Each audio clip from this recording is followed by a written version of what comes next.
Hello everyone, कैसे हो आप सभी। आशा करता हूँ कि अच्छे होंगे। दोस्तों, ये हमारे पास में हाफ एचपी का मोटर है जिसका हमने रोटर निकाल रखा है।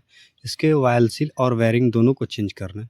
तो इसका कंडीशन क्या है कि ये मोटर पूरा जल चुका है, फिर भी हमें इसको चालू करके देना है क्योंकि कस्टमर का रिक्वायरमेंट जो है बोल रहा है भाई मेरे को कैसे भी चालू करके दे, इससे कोई भी इशू हो उसका रिस्पॉन्सिबिलिटी मेरा होगा, यानी कि हमारा कोई भी रिस्पॉन्सिबिलिटी इसका नहीं होगा। अदरवाइज इससे किसी को करंट वगैरह लगता है तो अपना काम क्या है, अगर मेरे लिए कस्टमर मेरे लिए भगवान है तो भगवान का इच्छा है खुद से मरने का, तो अपन क्या कर सकते हैं। क्लियर है।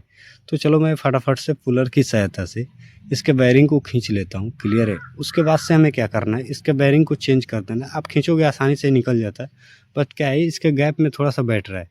तो हम क्या करेंगे, इसके ऊपर थोड़ा सा एक छोटा सा नट डाल देंगे। क्लियर है। छोटा सा नट देखो मैं डाल रहा हूँ। ऐसे नट को अगर डाल देते हैं तो उसके बाद से आसानी से हमारा निकल जाता है। क्लियर है। उसके बाद से बैक वाले साइड में भी सेम हमें वैसे ही करना होता है, बट ये थोड़ा सा दिक्कत करता है क्योंकि उसके ऊपर टिक पाना बहुत ही मुश्किल होता है, क्योंकि उसके ऊपर क्या है ना कि नट का छोटा सा एक पॉइंट बना होता है। उस पॉइंट में जल्दी से गैप में फंसता नहीं है, जिसके लिए दिक्कत होता है। तो आप देखोगे तो बैक साइड का निकल गया, बट फ्रंट साइड का मैंने ऑलरेडी निकाल दिया क्योंकि उसके अंदर थोड़ा सा मेरे को पॉज करना था। क्लियर है। उसमें टाइम ज़्यादा लगा। क्लियर। उसके बाद से इसके अंदर की सफाई कर देते हैं जहाँ पे हमारा वाल सील वगैरह लगा है, क्योंकि इसके अंदर पानी जाता है तो जंग का सामना अधिकांश तौर पर देखने को मिलता है। उसके बाद इसके अंदर हम थोड़ा सा ग्रीस वगैरह डाल देंगे। ग्रीस डाल देने से क्या होता है कि इसके अंदर जो कचरा होता है वो आसानी से निकल जाता है, और इसको हम थोड़ा सा कपड़े की सहायता से साफ़ कर लेंगे। उसके बाद से हम फटाफट आपको दिखाते हैं। तो इससे पहले साफ़ करने के बाद हम इसमें एवोन का वाल सील को डालेंगे। अगर आपके पास में कोई सी कंपनी आता है तो ऐसा कुछ भी नहीं होता है। एवोन मेरे एरिया में ज़्यादा रिक्वायरमेंट होता है और ज़्यादा मिलता भी है, तो इसके लिए हम लोग एवोन का यूज करते हैं। तो फटाफट से इसके डिब्बे से अनबॉक्सिंग करते हैं। अनबॉक्सिंग करने में क्योंकि ऑयल लगा हुआ है हाथ में, तो इसके लिए थोड़ा सा काम करने में थोड़ा सा क्या है, घिस्सा पट्टी आता है। ठीक है।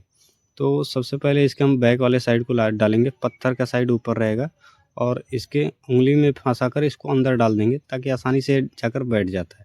उसके बाद से इसके अंदर डाल देना है और क्या करना है, स्क्रू ड्राइवर के बैक साइड से, ठीक है, बैक साइड को जिसके अंदर हमने हैंडल लगा हुआ था उसको पकड़ना है।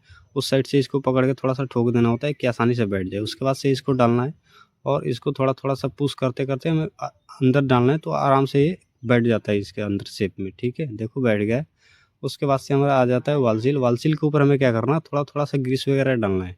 ग्रीस डालने से क्या होता है, इसके अंदर जो घिसावट होता है थोड़ा सा फर्स्ट टाइम में थोड़ा सा ज़्यादा होता है। क्लियर है। तो उस टाइम में थोड़ा सा ज़्यादा ना हो पाए। क्लियर है।